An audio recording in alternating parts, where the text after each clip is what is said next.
Ela é Natália Campos, uma menina de 10 anos que desapareceu em 1998. Mas o surpreendente do caso não é isso, mas que 8 anos depois, em 2006, ela voltou.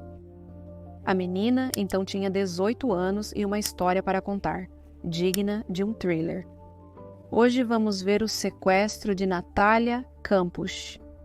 Natália Marie Campos nasceu em 17 de fevereiro de 1988, na cidade de Viena, na Áustria. A Natália teve que crescer em um dos bairros menos turísticos de Viena, onde a vida não é tão pitoresca. Grande parte de sua infância foi vivida em um dos bairros mais perigosos da cidade. Caracterizado por ser o lar de pessoas com diferentes vícios, onde circulavam pessoas desempregadas, de adolescentes a adultos, geralmente alcoolizados e procurando conflito. De fato, naquela época era considerado perigoso andar por lá à noite. Desde muito jovem, Natasha sabia que não queria ficar naquele lugar e provavelmente, quando adulta, iria morar longe. Sua mãe, Brigitta Cerny, era um pouco distante, embora cuidasse muito dela e tentasse fazer sua vida o melhor possível, não costumava expressar carinho de forma física. Seu pai, Ludwig Koch, era mais expressivo nesse sentido.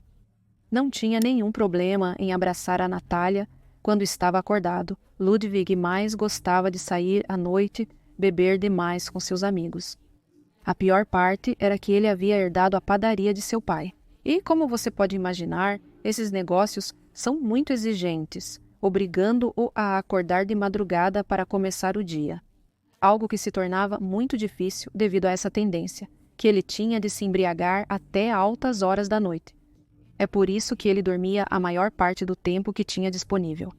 Quando acordava novamente e antes de ir para os bares, eles jogavam.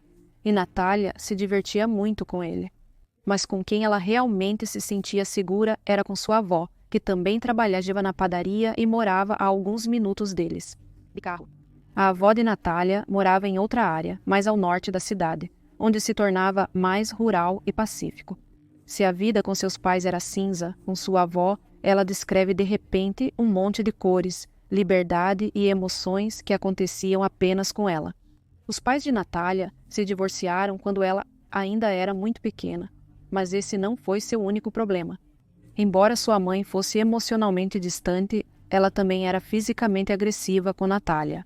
Desde tenra idade, depois que sua mãe a proibiu de ver seu pai, ela decidiu que assim que completasse 18 anos, sairia de casa e se tornaria independente, para decidir por si mesma.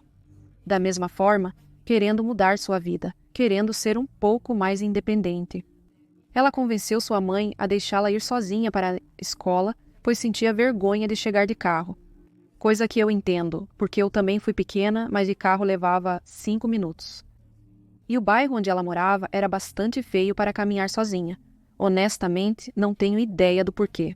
Sua mãe aceitou que ela começasse a sair sozinha, mas fez isso, com a condição de que ela não saísse de casa zangada. Que sempre se cumprimentassem, pois nunca se sabe o que pode ocorrer. Para 1998, Natália tinha apenas 10 anos, mas estava muito ciente dos perigos que a cercavam. As notícias dificultavam o distanciamento da realidade. E nesse último tempo, ela tinha visto muitos sequestros e assassinatos de menores.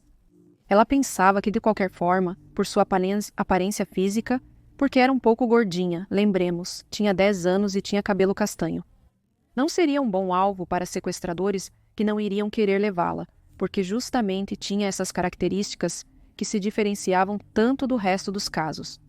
Infelizmente, Natália estava muito enganada.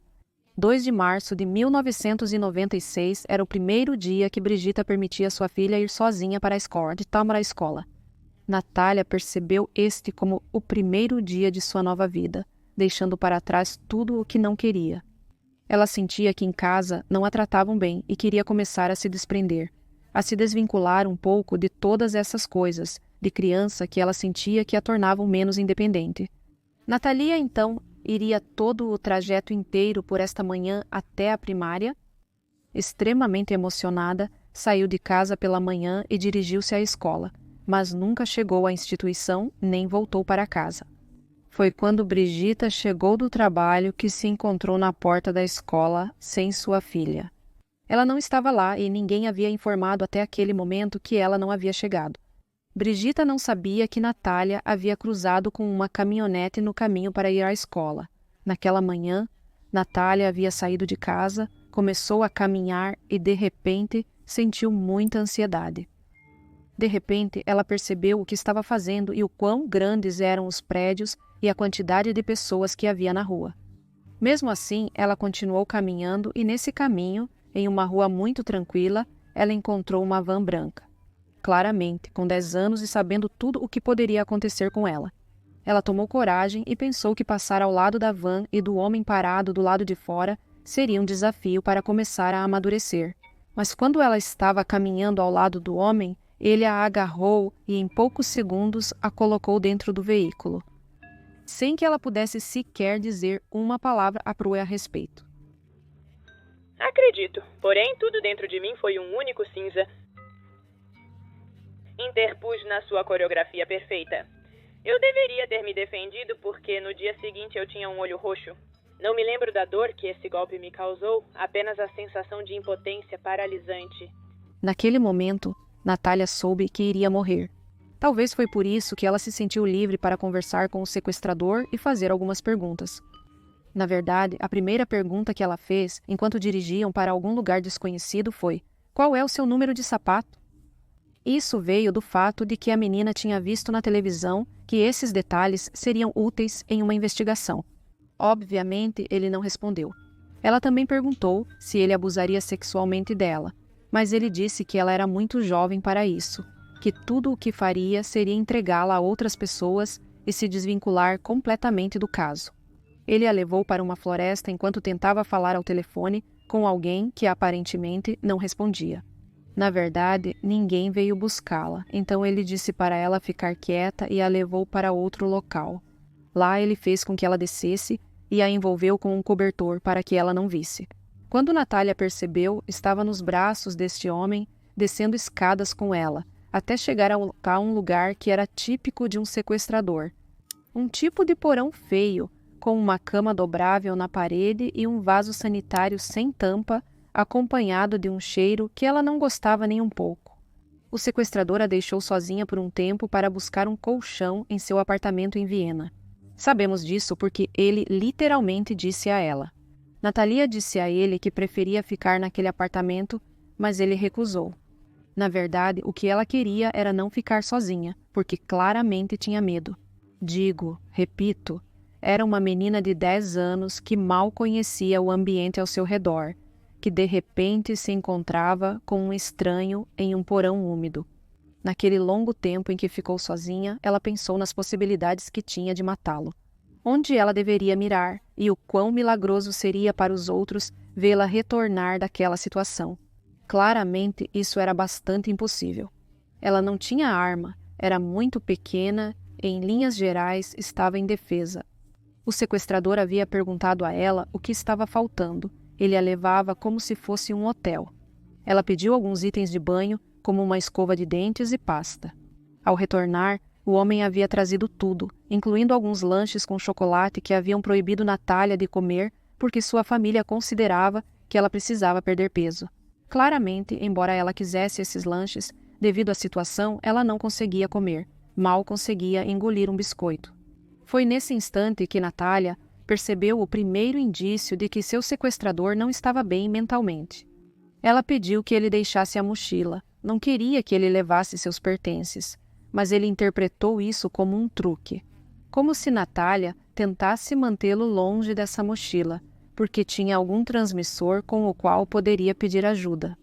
Ela claramente não entendia do que ele falava, pois era 1998 e tal tecnologia não existia. Menos ainda se estiver na mochila de uma menina de 10 anos. Naquela primeira noite, Natália mudou sua mentalidade sem querer para poder lidar com a situação.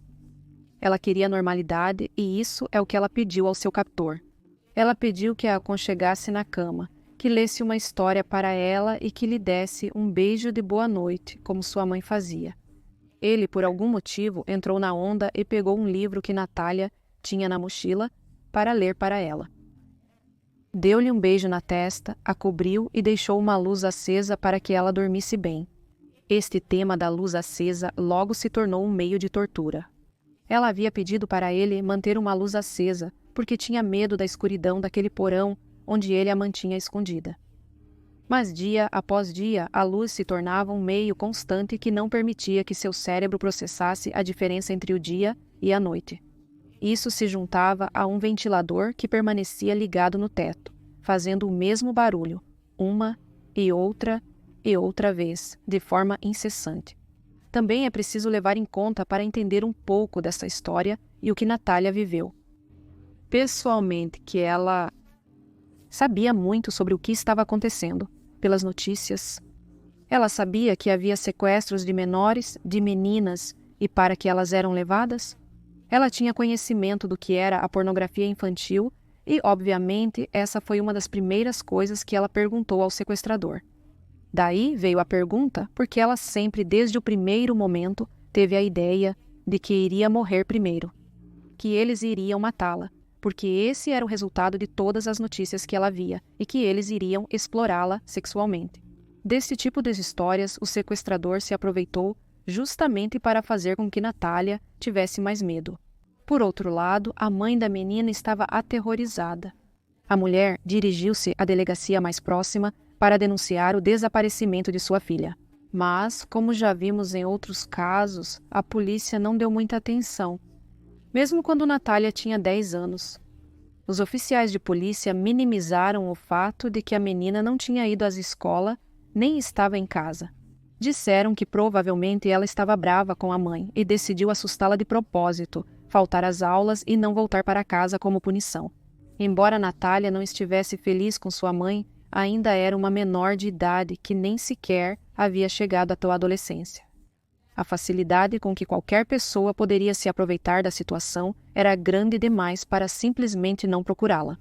No dia seguinte, a mulher voltou à delegacia com seu ex-marido, e lá começaram a levar o assunto mais a sério. Policiais, voluntários e cães começaram a busca, sem ter um lugar exato para ir. Os meios de comunicação começaram a investigar os comportamentos da família e o fato de que Natália saiu de casa sem dizer adeus, interpretando que, obviamente, ela tinha saído de casa por vontade própria, tentando fugir de sua própria mãe. Todas as teorias que pudessem escrever não serviam para muito mais do que culpar os pais por sua filha não estar com eles. Mas essa parte é óbvia, que Virgita a deixasse ir sozinha para a escola. A escola era algo que não podia ser mudado e que havia facilitado seu desaparecimento. Mas não era a causa de Natália ter ido embora. Enquanto tudo isso acontecia do lado de fora, o sequestrador mantinha Natália cativa naquele porão, sem janelas que ele havia feito especialmente para ocultar sons. Só se abria pelo lado de fora. Mas sua atitude era estranha, ou pelo menos diferente do que se esperaria de uma pessoa que sequestrou uma menina. Nas palavras da própria Natália, era como se tivessem lhe dado um sobrinho de surpresa. Como se de repente tivesse que cuidar de alguém mais sem que ele quisesse. Um dos dias em que ele levou café da manhã para Natália, ela pôde observar que ele tinha ido comprar um croissant em uma padaria de Strahov, pelo papel em que estava embrulhado. Ele não parecia estar preocupado com a meticulosidade. Nesse sentido, não se importava que Natália soubesse onde ele estava. Natália, naquele momento, ainda estava sob a impressão de que este homem misterioso queria vendê-la para outros, estava certa de que era para abusar sexualmente dela. Ele afirmava repetidamente estar em comunicação com essas pessoas, mas certamente as histórias que ele contava muitas vezes não faziam sentido. Mesmo em sua tenra idade, ela percebia que havia algo estranho com ele. Não era apenas perverso, havia algo mais acontecendo. Natália decidiu escrever uma carta para seus pais. A realidade era que o sequestrador continuava dando coisas para ela ficar mais confortável e tinha devolvido seus materiais escolares. Então ela decidiu escrever, deixando algumas pistas que esperava que seus pais decifrassem.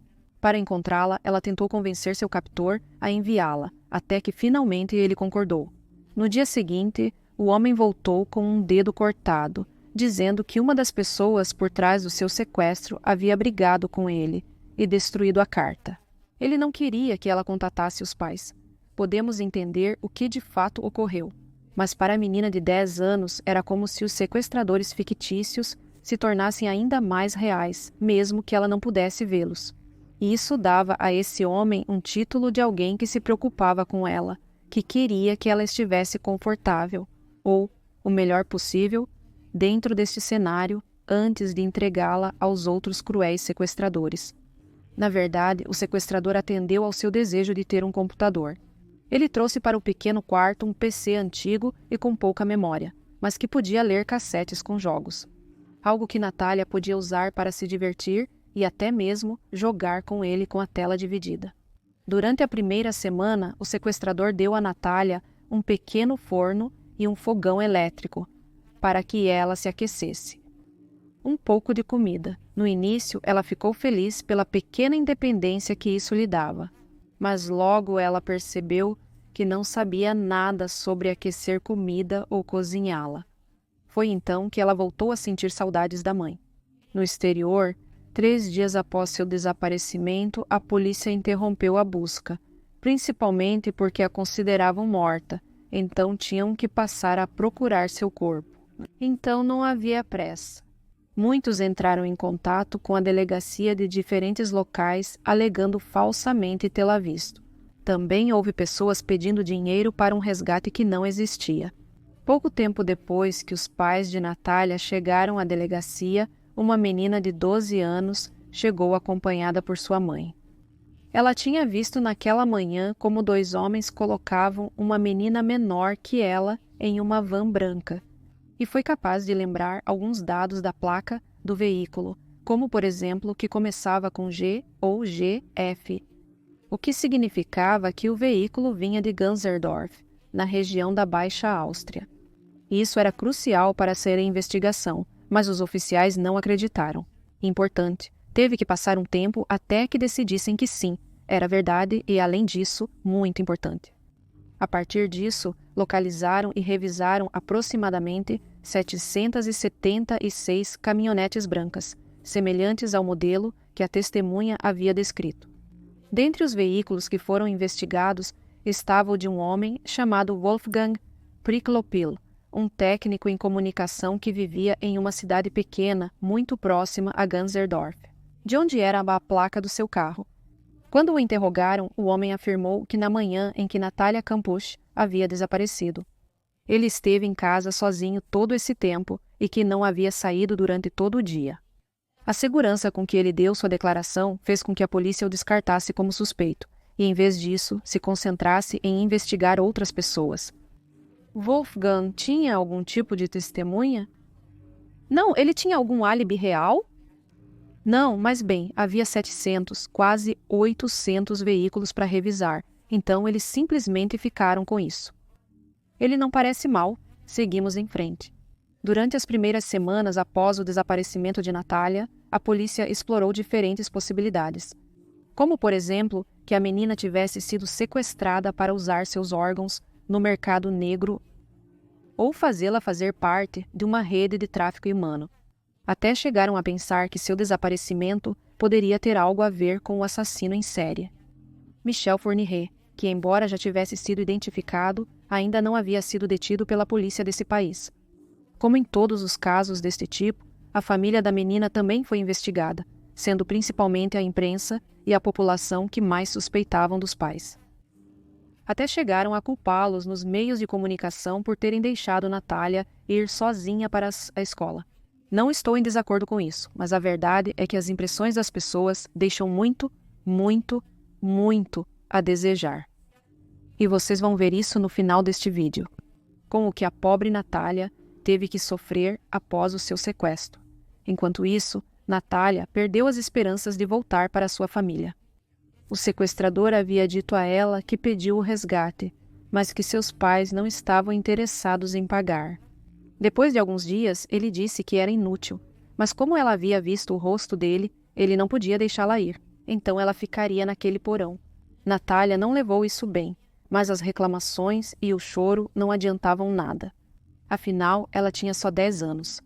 Para melhorar sua estadia, ela foi pedindo aos poucos coisas para se distrair e também para limpar o lugar, já que estava crescendo mofo preto lá embaixo, algo que começou a ser difícil de respirar.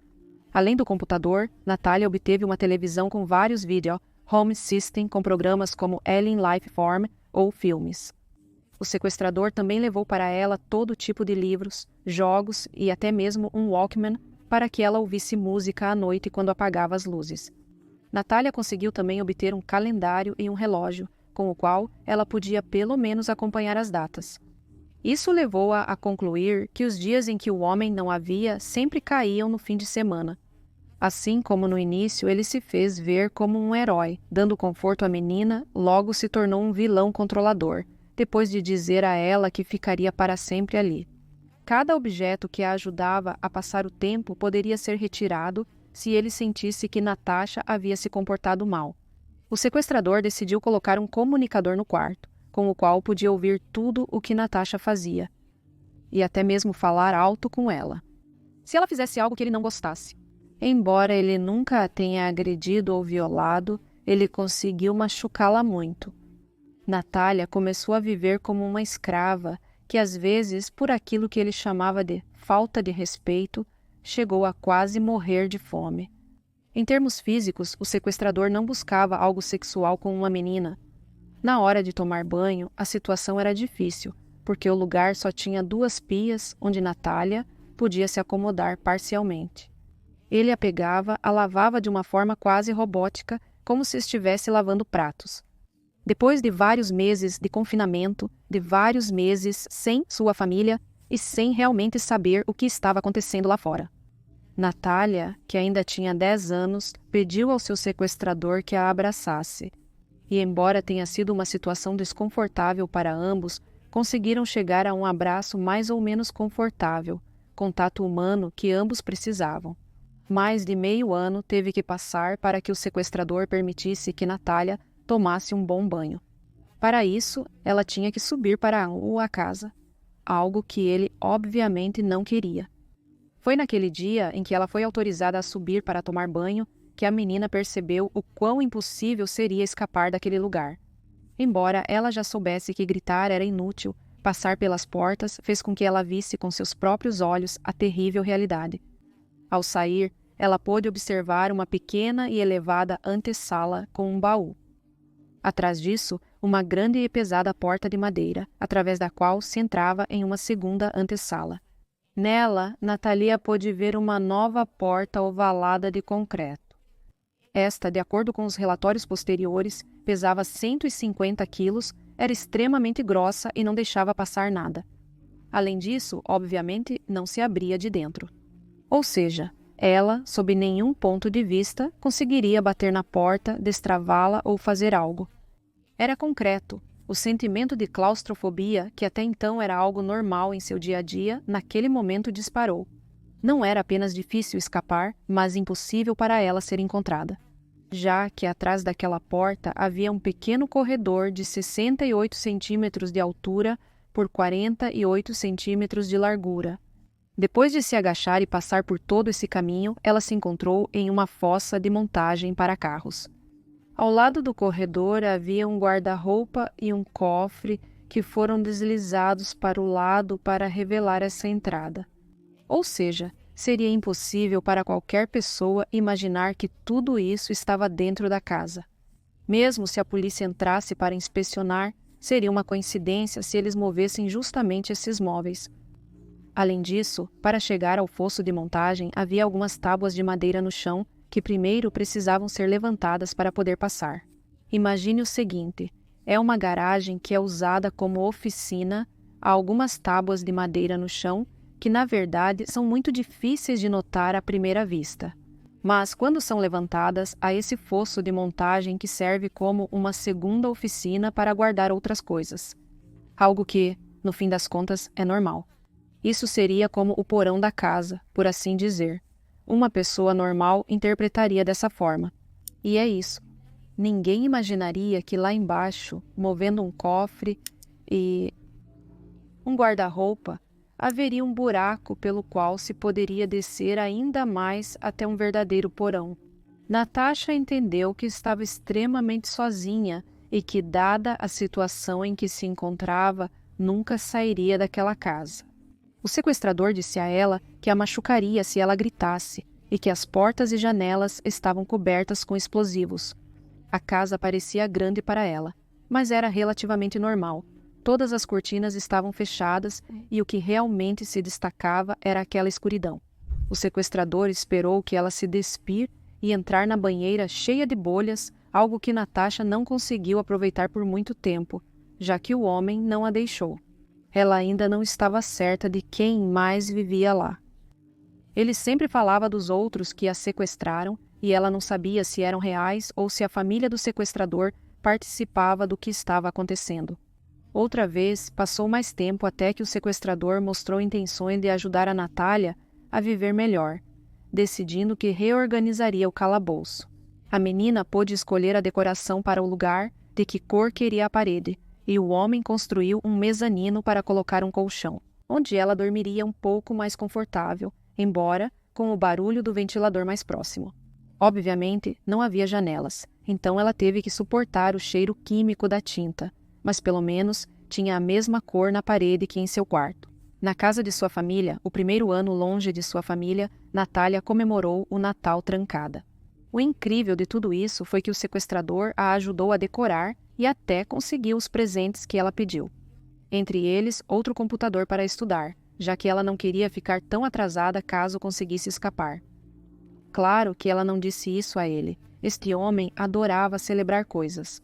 A partir deste ponto em diante, sempre que se aproximava uma data especial, ele gostava de dar presentes a ela. A Natália gostava de fazer toda a decoração da festividade. Realmente, ela gostava disso. O sequestrador queria que Natália eliminasse sua identidade anterior, dizendo-lhe frequentemente que sua família não a amava e que ele a havia resgatado. Havia algo em tudo isso que a confortava, e é um detalhe que ele não sabia. E é que naquela manhã em que ele a sequestrou, Natália estava desejando morrer.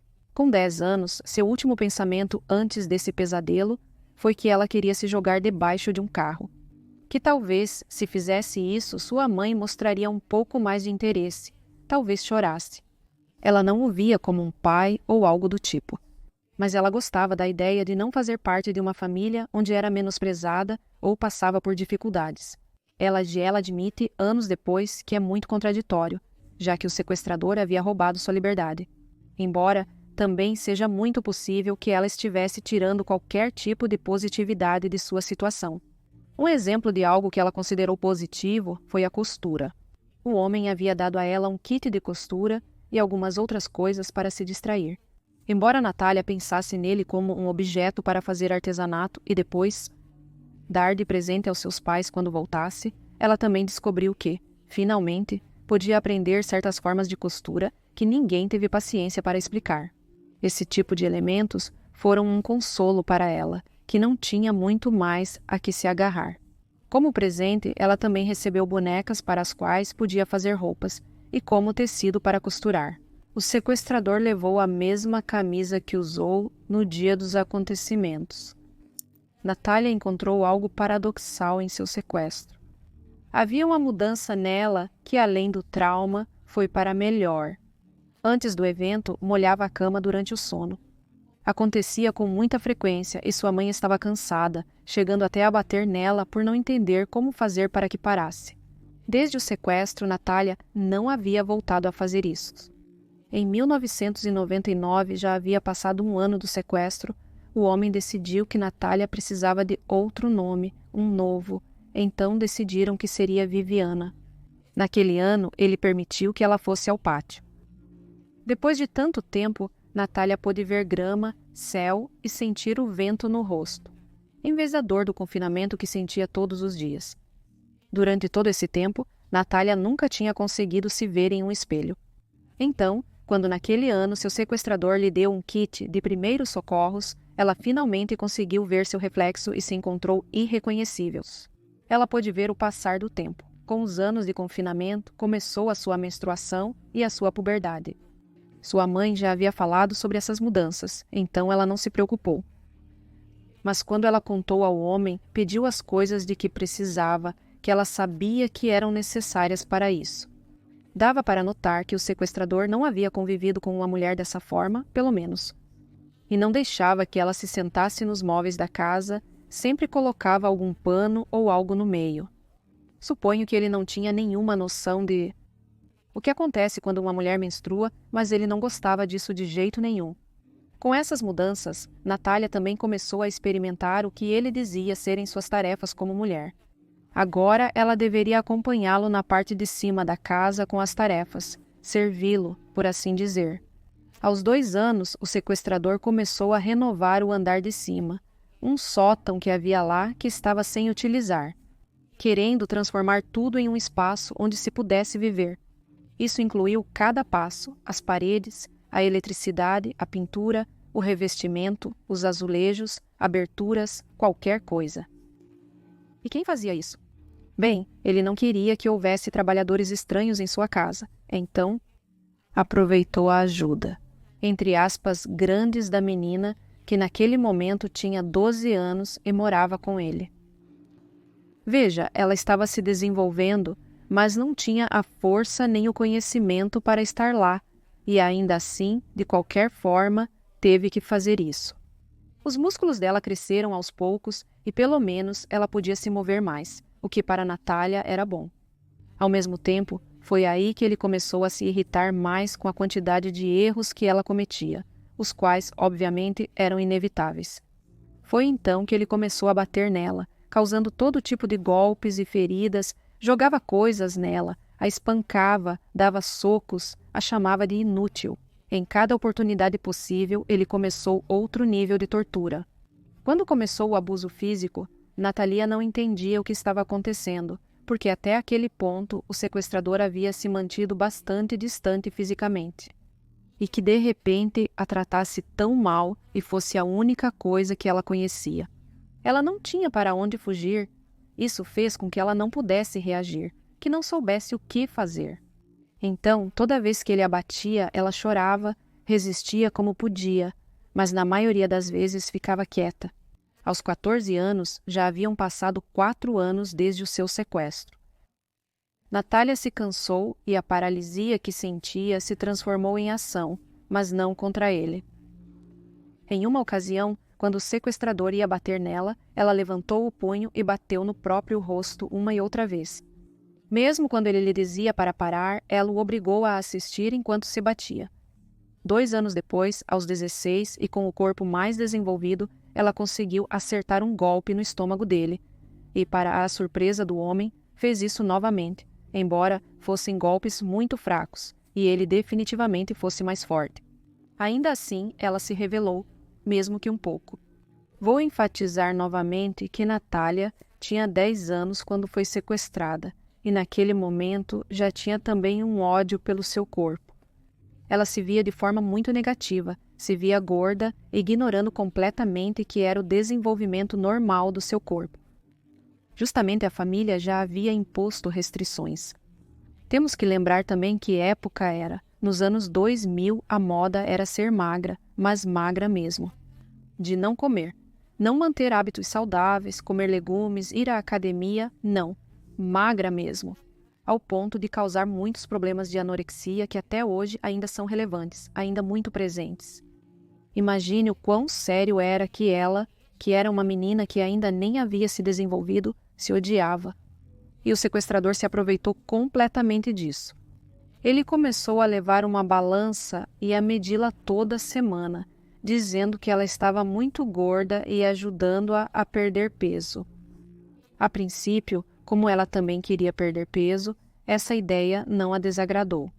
Mas, com o tempo, o tema da restrição alimentar começou a se tornar uma arma contra ela. Não acho que seja surpresa, além disso, que o sequestrador fosse um fanático por Hitler, que pensava que o que este homem havia feito estava certo e mais do que justificado. Inclusive, tinha em sua biblioteca o infame livro Mein Kampf. Ele também era racista e, como costuma acontecer com esse tipo de pessoas, queria, do fundo do seu ser, acreditar que era membro de uma raça superior. O que, de certa forma, conseguia tendo Natasha como escrava. Outra das regras estranhas do sequestrador tinha a ver com o cabelo da menina. Obviamente, depois de alguns anos, o cabelo dela cresceu e caía no chão. E agora que ele a deixava ficar em cima da casa, ela não podia passar, porque para ele era evidência. Então ele a obrigava a amarrar o cabelo, a colocar um boné ou um saco na cabeça, o que causava muita coceira nela. Era muito desconfortável. E um dia, Natalia se cansou e realizou o desejo do homem. Ela raspou a cabeça com uma tesoura, tirando mechas até ficar quase careca. No dia seguinte, quando viu isso, o homem a ajudou a completar o trabalho com uma máquina. Finalmente, ela não tinha cabelo em nenhuma parte do corpo. A partir daquele momento, ele também a obrigou a trabalhar na casa seminua, algo que certamente alimentava o ego do sequestrador. Ele gostava de humilhá-la assim. Ele fazia tudo isso também para que ela não fugisse, pois supunha que ela não ousaria sair na rua assim. E era verdade. Natalia estava muito preocupada com o que as outras pessoas poderiam pensar se a encontrassem assim pedindo ajuda na rua. Nos anos 2000, quando o caso estava frio para o resto do mundo e ninguém mais falava sobre isso, pelo menos não de forma massiva, o sequestrador deu a Natalia um rádio, outro elemento que a manteve sã. Outra forma de constatar que o mundo lá fora seguia em frente. Às vezes, ela se perguntava se o que estava acontecendo era real ou se tudo ao seu redor não era mais do que uma maquete criada pelas pessoas que a mantinham ali. Algo que o sequestrador lembrava de vez em quando. Ele continuava com essa história, dizendo a ela que havia outras pessoas por trás de tudo isso. Natalia passou anos trancada, ganhando liberdades e querendo entender seu sequestrador. Nem todos os momentos eram completamente terríveis. Ela entende que, apesar de tudo, esse homem também era uma pessoa doente ou com graves problemas mentais. Mas não pelo sequestro, mas pelas fantasias que costumava ter. Ou suas atitudes tão erráticas, a maneira como ele falava, suas obsessões e sua paranoia. Em um de seus livros, ela explica que não existe tal coisa como branco ou preto, bom ou ruim, mas que as pessoas são cinzas. E rejeita a síndrome de Estocolmo como a explicação para sua atitude diante de tudo o que teve que passar. As pessoas que não compreendem as complexidades do encarceramento negam-me a capacidade de julgar minhas próprias experiências pronunciando duas palavras: Síndrome de Estocolmo. A Síndrome de Estocolmo é um termo usado para descrever um fenômeno psicológico paradoxal no qual os reféns expressam adulação e têm sentimentos positivos em relação aos seus captores, que parecem irracionais à luz do perigo ou risco que as vítimas correm. É o que os livros didáticos afirmam. Um diagnóstico rotulador que rejeita enfaticamente transforma as vítimas em vítimas pela segunda vez, ao tirar delas o poder de interpretar sua própria história e ao transformar as experiências mais significativas de sua história no produto de uma síndrome. O termo coloca muito mais perto de ser objetável o mesmo comportamento que contribui significativamente para a sobrevivência da vítima. Aproximar-se do sequestrador não é uma doença. Criar um casulo de normalidade no contexto de um crime não é uma síndrome. Muito pelo contrário, trata-se de uma estratégia de sobrevivência em uma situação sem saída. Muito mais fiel à realidade do que a classificação generalizada dos criminosos como bestas sedentas de sangue e das vítimas como cordeiros indefesos, que a sociedade se recusa a ignorar. No ano 2000, o sequestrador disse seu verdadeiro nome para Natasha Wolfgang Priklopil. Ela já sabia pelas cartas que ele a fez ordenar em casa, as quais estavam em seu nome. Ela também sabia o nome de sua mãe, a pessoa que ia todos os fins de semana à casa, limpava, passava e cozinhava, mas não tinha ideia da existência da mais jovem. A mãe de Wolfgang era a razão pela qual ele esteve ausente durante todo o final de semana. Obviamente, ela não poderia descobrir o que se passava. Natalia estava certa de que ele não tinha intenções de deixá-la sair viva de lá. Depois que ela disse seu nome, Wolfgang também queria que ela o chamasse de mestre ou lord. Ele dizia que era um deus egípcio, e ela não sabia se era parte da condição que ele parecia ter ou se era uma piada de mau gosto. Na verdade, ela nunca o chamou dessas maneiras, mesmo que ele a forçasse, a jogasse no chão e a chutasse. Além disso, Wolfgang não tinha namorada, esposa ou qualquer outro contato com alguma mulher além de sua mãe. Ele odiava mulheres? Parece que por não conseguir ter um relacionamento verdadeiro, ele tentou formar uma família através de Natália, fingindo que ela era uma mulher submissa e quieta, coisa que ela não estava disposta a fazer. Aos 14 anos, o sequestrador permitiu que ela dormisse na casa de cima, mas não era nada agradável. As costas dela doíam demais por todos os golpes e chicotadas que recebia. Além disso, ela tinha que dormir amarrada pelo pulso a ele na cama dele. Natália nunca deu muitos detalhes sobre o abuso sexual sofrido. Ela admitiu que houve algum tipo de abuso sexual, mas que não era o mesmo que descreviam nos relatórios feitos naquela época, quando ela conseguiu sair, que ela não era uma fera sexual, como os jornais diziam, que ela não tinha feito esse tipo de coisa, que ela não tinha sofrido o mesmo que o abuso físico, as agressões. Mas ela não quis se aprofundar no assunto. A realidade é que, com o passar do tempo, a situação não melhorou. Wolfgang tornou-se mais paranoico, pensando que Natália o atacaria ou tentaria escapar. A realidade é que ela queria tirar a própria vida e tentou, muitas vezes. Wolfgang dizia a ela que se conseguisse ficar com ele e não tentasse fugir, poderia ter uma vida feliz juntos. Ou seja, ele pretendia que ela esquecesse que havia um mundo lá fora, que esquecesse sua família, seus amigos, tudo o que poderia fazer além de estar com ele. E simplesmente entregasse sua vida e ficasse lá. Quase que por vontade própria, ele queria quebrá-la para que parecesse que ela estava ficando com ele porque queria. Foi em 2004 que Natália ouviu seu nome no rádio. Wolfgang não estava lá, então ele não pôde ouvir quando começaram a discutir no rádio. O caso da menina desaparecida, que naquele momento estava frio, foi escrito como um crime sem corpo, impossível de resolver. O caso de Natália continuava presente nos meios de comunicação. O assunto estava muito mais tranquilo, porque nunca houve notícias de seu desaparecimento, não havia mais testemunhos, não havia ninguém que pudesse dizer algo a respeito. Mas tinha se tornado como uma lenda, como um caso impossível de decifrar, como se a terra a tivesse engolido.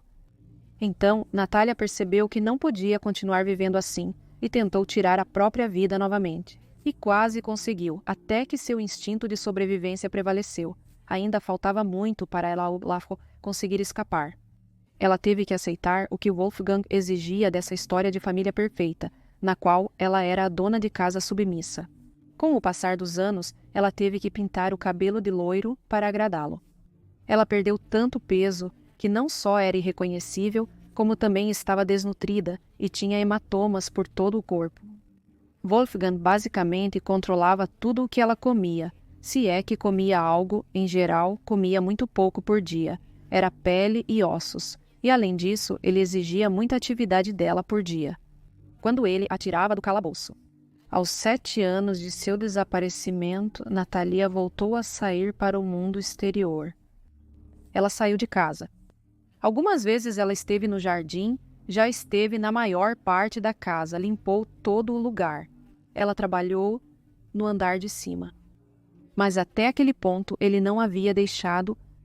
Ela não podia sair da propriedade até completar 7 anos. Seu sequestrador a obrigou a fingir que não sabia de nada, e ao entrar no carro a levou para longe, para um lugar onde ela pudesse ver um pouco de grama e árvores.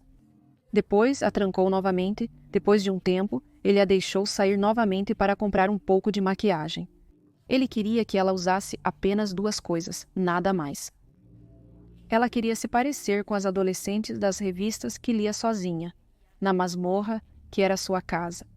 Afinal, essa relação que se desenvolveu entre eles passou a ser como uma sobrinha, não desejada a um casamento abusivo.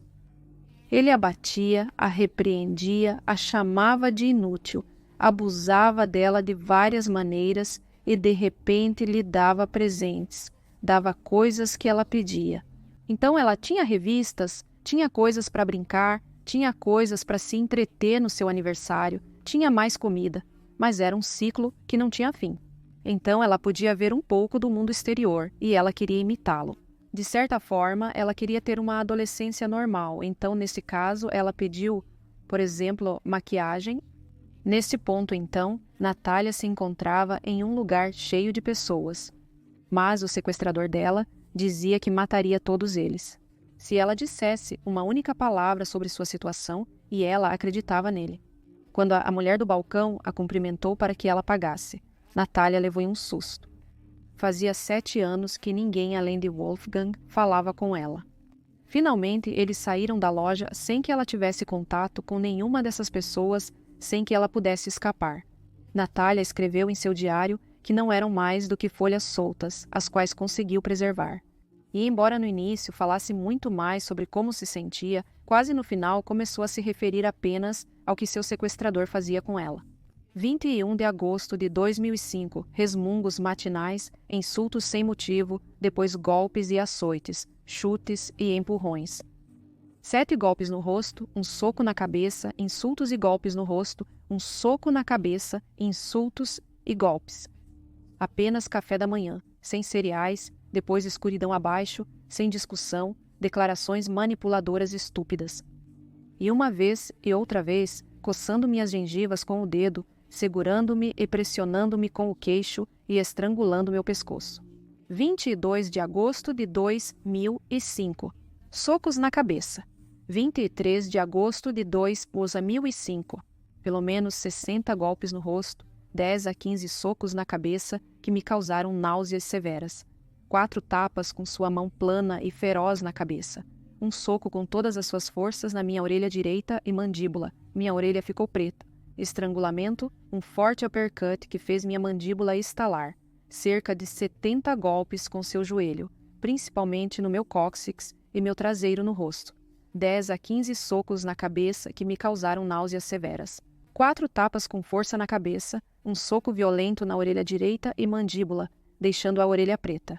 Estrangulamento, um forte uppercut que fez minha mandíbula estalar. Cerca de 70 golpes com seu joelho, principalmente no meu cóccix e meu traseiro. Socos na parte inferior das costas e na coluna, nas costelas e entre os seios. Golpes de vassoura no cotovelo esquerdo e na parte superior do braço. Montão, de cor marrom preto, assim como no pulso esquerdo. 4 golpes no olho que me fizeram ver faíscas azuis. E mais. Wolfgang continuou levando-a a lugares públicos. Ela havia prometido pedir ajuda, mas não conseguia. Ela tentava ver o rosto das pessoas que passavam, mas com os segundos começavam a olhar para ela de maneira diferente, como apáticos. Natália não sabia o que dizer. Se ela pedisse ajuda, Wolfgang diria que era sua sobrinha, que fazia isso sempre e precisava de medicação. Nesse ponto, fora de casa, tecnicamente, na prática, já era livre. Literalmente, a única coisa que ela tinha que fazer era se soltar e ir para casa, ou, neste caso, para a polícia. Mas ela não podia, estava presa em um nível tão íntimo psicológico que ela não conseguia nem pedir ajuda, ou aceitar que na realidade não havia maneira de levá-la de volta, a menos que a forçasse a entrar no carro, na frente de todos.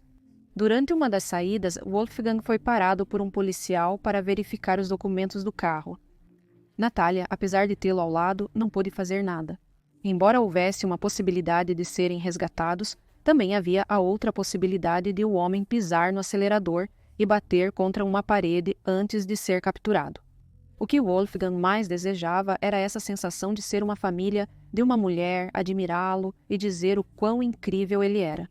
Então, ocorreu-lhe que fariam uma viagem para esquiar, algo que soa totalmente ridículo para um sequestro, mas que, em última análise, era necessário para confirmar que Natália não o exporia e que já fazia parte de sua fantasia. Ela não queria ir. Essas saídas a sobrecarregavam e ela não conseguia escapar, tampouco queria viver uma experiência tão linda com ele. Ao chegar às montanhas, Natália tentou aproveitar cada momento de liberdade, mas estava fatigada, não comia, pesava muito pouco. Não tinha gordura também para suportar as baixas temperaturas. As roupas ficavam todas grandes nela, até o extra pequeno ficava grande. E ele não queria gastar mais dinheiro com ela, e dizia isso, então ele só comprou o estritamente necessário. Por isso, Natalia estava passando muito mal. Foi naquele dia, durante aquela viagem às montanhas, que Natália encontrou outra pessoa e teve a oportunidade de falar com ela. Foi quando Wolfgang a deixou ir ao banheiro de uma das cabanas que, ao sair de um dos cubículos, ela encontrou uma mulher loira. E eram apenas as duas. Foi nesse momento que Natália tomou coragem e decidiu dizer algo, mas ao falar, saiu apenas um chiado, uma palavrinha ininteligível. A mulher sorriu para ela e se foi. Isso a aterrorizou. Um dos seus maiores medos se realizou. Na verdade, a mulher era turista e não falava o idioma, mas claro que ela não sabia disso. E ela interpretou de uma maneira na qual basicamente não poderia falar com ninguém porque não saberia pedir ajuda. Natália voltou para a masmorra naquela mesma noite. Durante esse período, Wolfgang comprou um apartamento para reformar e depois vender, e obviamente novamente usou o que tinha como mão de obra barata. Ou seja, ele fez com que Natália viajasse até lá na van, na qual ele a havia sequestrado, e começasse a arrumar o lugar. Ela estava sendo vigiada o tempo todo, ele não se afastava dela, não confiava que ela não fosse tentar escapar. E a fez trabalhar todo aquele tempo de volta, fazendo toda a instalação de tudo o que vocês possam imaginar. Toda a obra foi feita por eles dois. Durante esse tempo, nas horas em que não estava trabalhando, Natália recebia cada vez mais golpes, golpes que pareciam durar horas. Wolfgang não deixava ela responder quase nada e estava cada dia mais irritável.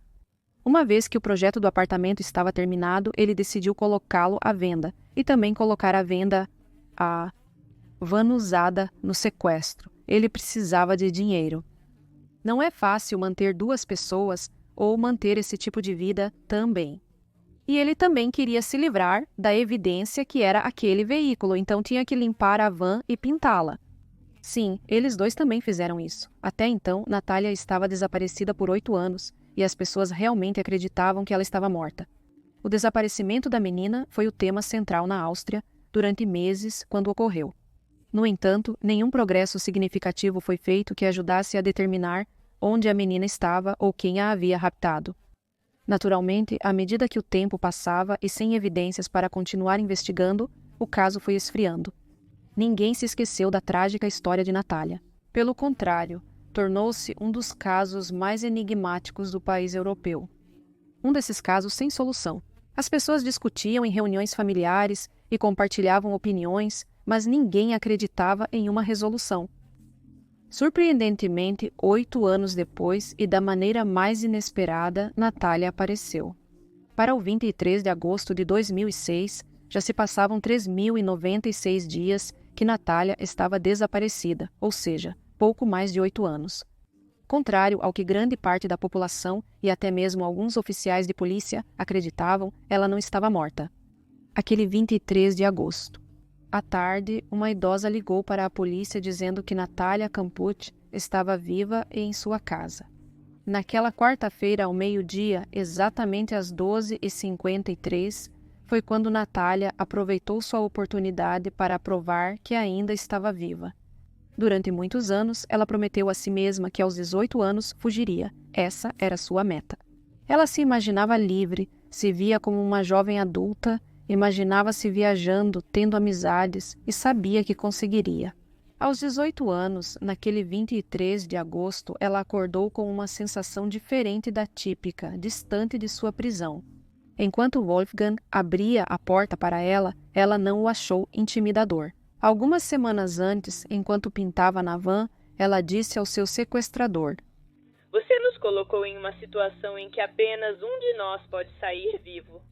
Estou grata a você por não me matar e por cuidar tão bem de mim. Foi muito gentil da sua parte, mas você não pode me obrigar a ficar com você. Sou minha própria pessoa, com minhas próprias necessidades. Essa situação precisa acabar." Surpreendentemente, Wolfgang não levou a mal nem a castigou por dizer isso. "Já tentei me ajudar muitas vezes e aqui estou, a vítima. Na verdade, seria muito melhor que você. De qualquer forma, você não seria capaz de encontrar outra saída. Se você saísse, todos esses problemas desapareceriam de repente." Ele estava com medo. Ela podia ver isso em seus olhos. Ele não queria matá-la nem deixá-la ir. E com isso confirmava que não tinha sido capaz de quebrá-la. Ela nunca conseguiria essa família que queria à força. Nesse ponto, quando Natália completou 18 anos e sabia que fugiria, ela começou a sentir um pouco de pena da situação. De volta. Ela realmente não amava seu sequestrador. Não o amava, mas era a única coisa que ela conhecia.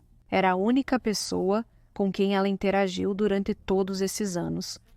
Anos que foram formativos, anos nos quais ela se desenvolveu como pessoa, por isso ele era o único que sabia quem ela era.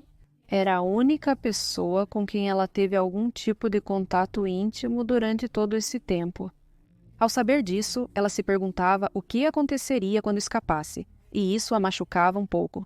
Doeu-lhe ter que levá-lo para a prisão. E também doía o fato de que ela sabia que quando escapasse, um dos dois teria que morrer. Ou ele iria matá-la, ou ela iria tirar a própria vida por causa da dor, ou ele teria que se suicidar. Essa era a lógica que prevalecia na casa. De fato, Natália lhe disse: Não se preocupe. Se eu for, vou me jogar na frente de um trem, nunca te colocaria em perigo. Porque realmente, quando ela viu que ele estava com medo, quando viu seu rosto transformado, ela quis deixá-lo tranquilo. Ela quis dizer a ele que não revelaria o que ele fez. Então, como se estivesse dando a ele a possibilidade de escapar. No dia 23 de agosto, Wolfgang a fez sair para o jardim para limpar o veículo dele. A van que logo seria retirada pelos novos donos. Eles estavam fazendo isso há algum tempo quando o celular de Wolfgang tocou. Naquele momento, Natália estava aspirando o carro. Portanto, embora ele tenha tentado atender a chamada exatamente onde estavam, teve que se afastar para ouvir o que estavam dizendo a ele. Pareciam boas notícias, porque ele estava absorto na conversa. Wolfgang havia deixado o portão do quintal aberto. Afinal, aquela chamada não estava em seus planos.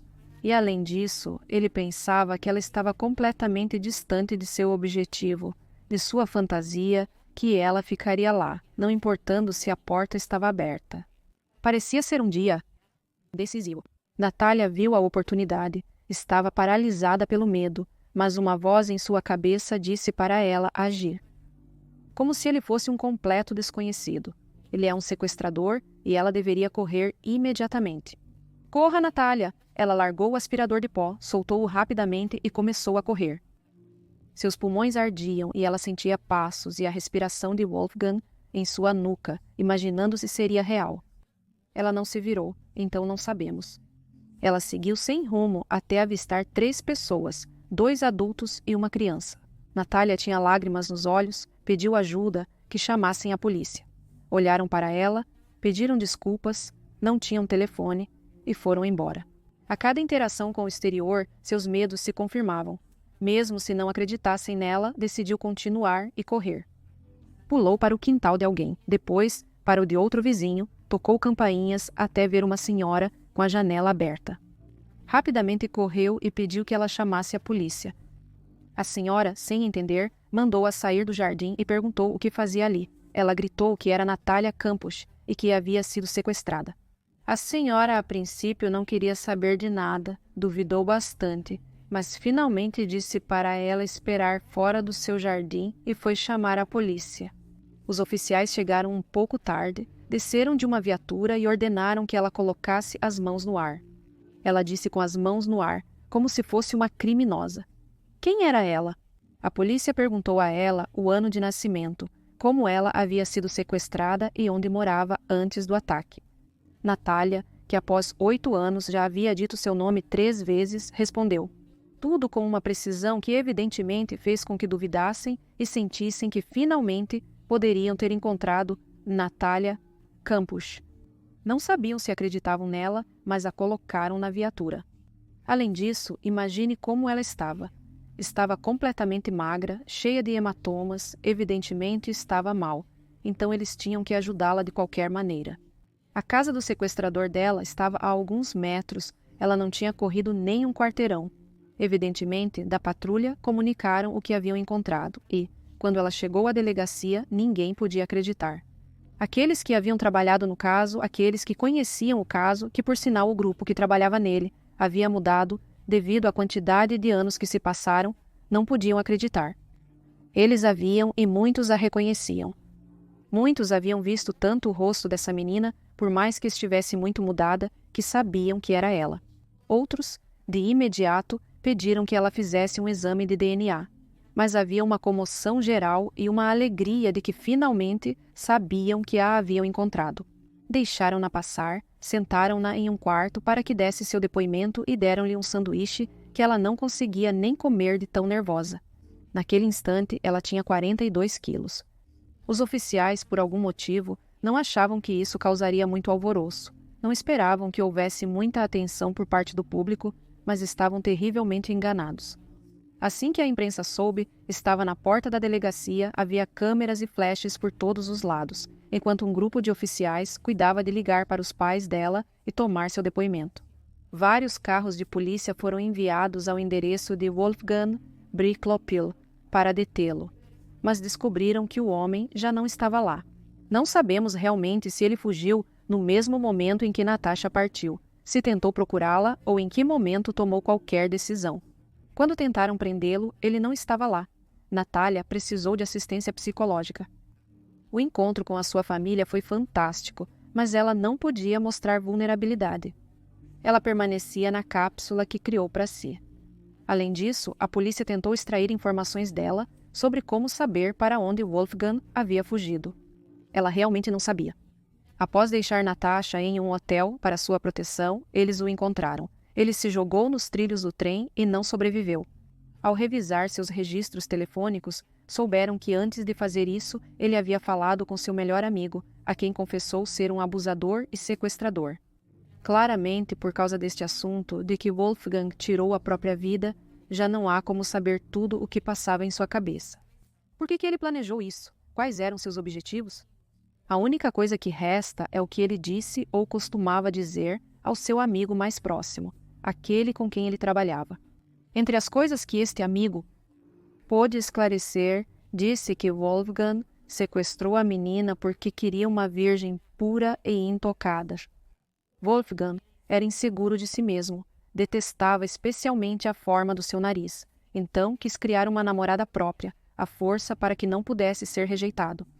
Este amigo teve que ir a julgamento, pois horas antes do suicídio o ajudou a fugir, dirigindo com ele pelas ruas de Viena.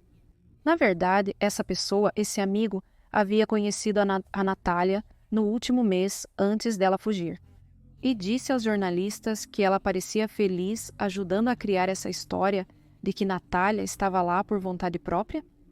Por fim, como mencionado, constatou-se que o sequestrador agiu sozinho. Portanto, apesar de ser seu amigo e ter visto coisas estranhas, foi determinado que ele não tinha nada a ver com isso. Ao mesmo tempo, essa pessoa esclareceu que, na verdade, quando conheceu Natália, Wolfgang não mencionou nenhum nome, não a apresentou, e claro que ele não sabia que era Natália Campusch. E que no dia em que ela fugiu e pediu ajuda a ele, Wolfgang mentiu dizendo que estava fugindo de uma blitz policial porque havia bebido. Que então ele recomendou que ela se entregasse à polícia. E como ele acreditava que era uma pessoa correta, que era uma pessoa boa, pensou que ela sairia do carro em que estavam e se entregaria. Horas depois, ela teve que reconhecer o corpo. Embora de certa forma o caso tenha sido resolvido, ainda havia muitas perguntas a serem respondidas. Como havia passado despercebido para a investigação policial? Como ninguém suspeitou que às vezes este homem era acompanhado por uma menina e depois por um adolescente? Onde ele tinha mantido a Natália todo esse tempo? Coisas que já sabemos, mas que as pessoas não entendiam. A maioria dessas respostas foram respondidas quando a casa do homem foi invadida, onde descobriram que Wolfgang havia construído esse tipo de masmorra em seu porão. Como já expliquei, todo um labirinto. A polícia considerou a possibilidade de haver um segundo sequestrador, como o depoimento inicial da menina de 12 anos, embora não tenham encontrado evidências claras disso. E Natália negou constantemente que durante seus anos de cativeiro tivesse visto outro homem. Começou a se popularizar a teoria de que a garota estava protegendo um segundo criminoso por ser vítima da síndrome de Estocolmo. Esta teoria se apoiava em muitas reações que ela teve ao longo dos anos, como, por exemplo, naquela época agitada em que ela se mostrou quando descobriu que Wolfgang havia tirado a própria vida. Como eu disse, ela sentia pena dele, ela o via e não o odiava terrivelmente, mas até mesmo durante seu tempo na masmorra, ela o havia perdoado. que era mais uma questão para ela mesma ficar tranquila, mas que também gerava muita pena dele. Então, quando ela descobriu o que ele tinha feito, ficou desconsolada. A opinião pública em torno dela piorou ainda mais quando o governo austríaco a compensou com 1 milhão de euros, o que não melhorou quando em 2008, com 20 anos de idade, começou a apresentar um programa de televisão no canal local Plus 4. Lentamente começaram a demonizar a Natália, mesmo quando ela havia sido vítima de algo horrível. Diziam que ela tinha ficado voluntariamente com Wolfgang. Disseram que ela nunca foi abusada, mas que manteve relações sexuais de forma consensual. E até mesmo que ela tinha tirado a vida de um suposto bebê que teve com seu sequestrador. Tanto a imprensa quanto a polícia a acusavam de não ter contado a história completa, como eles vão saber que a história não está completa. Algo que foi gravado quando Natália decidiu comprar a casa em que havia sido trancada para arrumar o jardim. Algumas fontes dizem que, na verdade, a casa foi concedida a ela pelo Estado, mas isso eu não pude confirmar.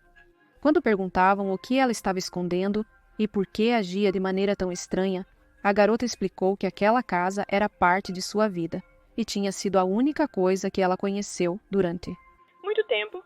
Em 2009, por ordem do presidente do Tribunal Constitucional, o caso foi reaberto. Queriam verificar a veracidade do relato da garota e elucidar o ocorrido.